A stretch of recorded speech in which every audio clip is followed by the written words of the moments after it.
Tacko Fall is the kind of guy everybody loves to see him play. He literally gets a standing ovation when he just steps onto the court. He's 7'5" and he's one of the tallest players in NBA history and has great potential. The Boston Celtics are in need of a big man, and Tacko Fall is on their roster.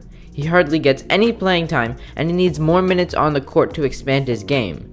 Today, we will be discussing why everyone skipped on him in the draft, why he hasn't been getting much playing time, and why he should be getting more. Welcome to the channel. If this is your first time here, hit that subscribe button to get quality NBA content, and best of all, to join this amazing basketball family. Let's go back in time to the 2019 NBA draft. Scouts saw his potential. He's able to block shots and dunk with ease due to his sheer height and size. If he misses a shot, he is still right there and can easily get his own rebound to put it back up again.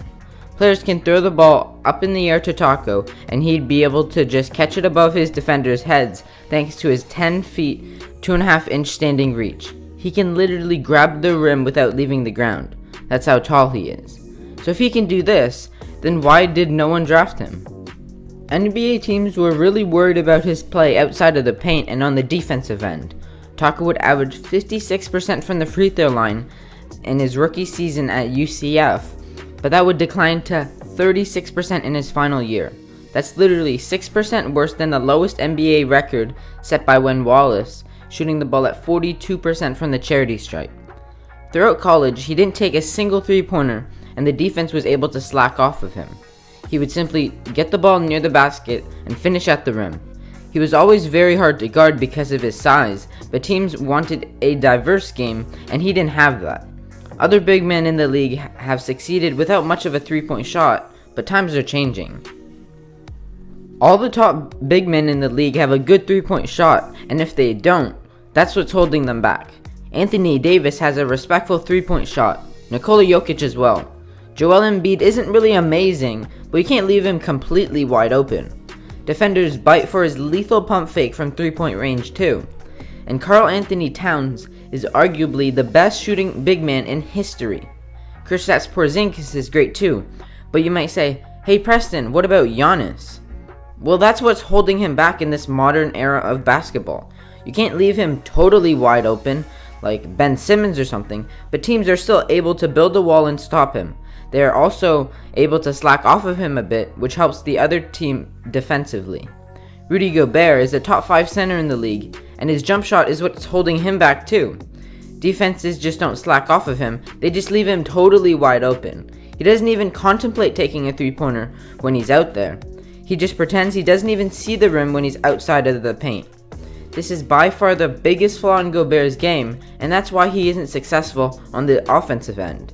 Many NBA teams looked at his lack of a three-point shot and lack of a diverse offense and passed up on Tacko Fall.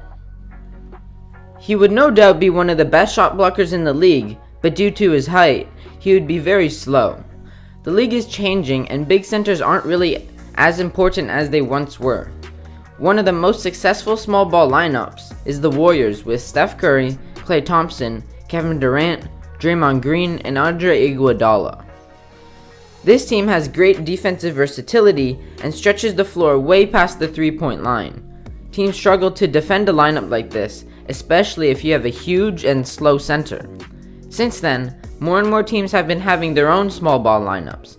Last year, PJ Tucker was the starting center for the Houston Rockets, and he's 6'5". This is a very tough task for Tacko Fall to defend, as he's much slower than many small players, and they can just blow right by him. Rudy Gobert is a 2-time Defensive Player of the Year, and teams make it look easy to exploit his weakness on defense. He is unbelievable in the paint, but when you draw him out, he just can't keep up. Guards can get a switch on him, and despite his height, he's just too slow to keep up with them. This is what many people are scared will happen to Tacko Fall, except it'll happen at a much bigger scale.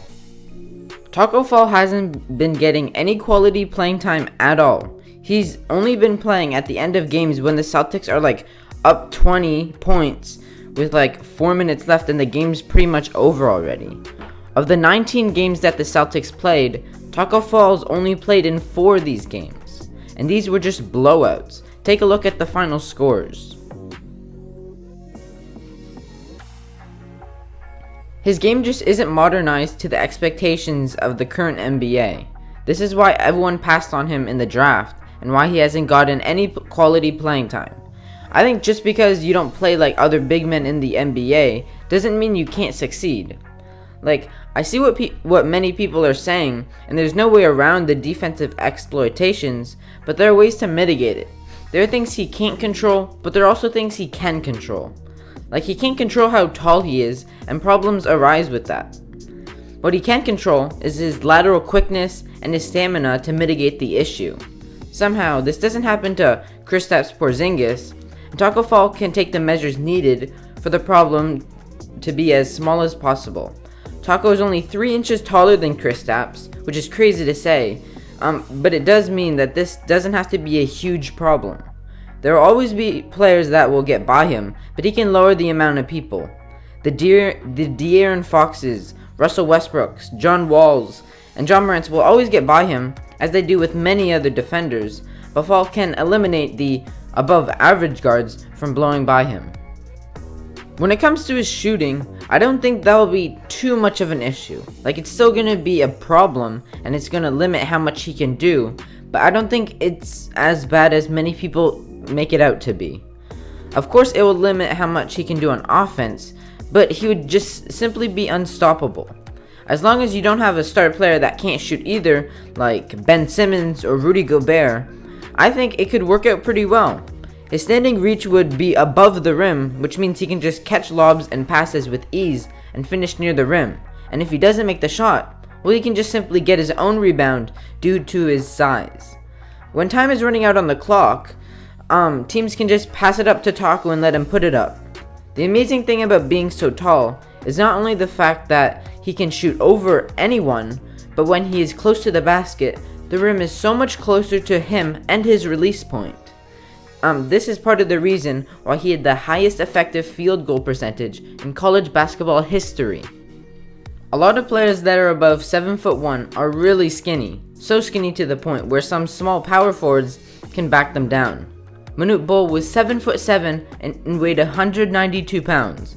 Literally, Kyrie Irving weighs more than that, and he's 194. Tacko Fall isn't even that skinny for his height, and falls alongside players like Yao Ming and Kristaps Porzingis. Yao Ming was 7'6" and weighed 311 pounds. Kristaps Porzingis is 7'3" and weighs 240 pounds. Both of these players never got pushed around and can hold their ground. Tacko Fall falls in between these two, standing at 7'5" and weighs 311 pounds. Tacko Fall also has an underrated IQ. He has great positioning on the court and knows where to be at the right times. He is a player that does what his coaches ask from him, and coaches love that. He knows his role and plays it fairly well.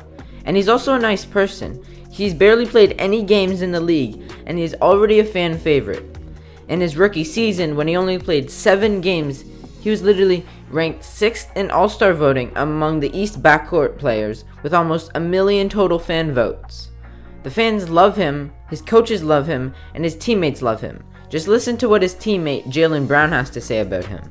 You know, being able to spend time with Tacko and Ennis, those are probably the 2 guys I've spent the most time with here. You know, just hanging out, having dinner, or hanging out by the pool, or whatever. And those are 2 great guys, man.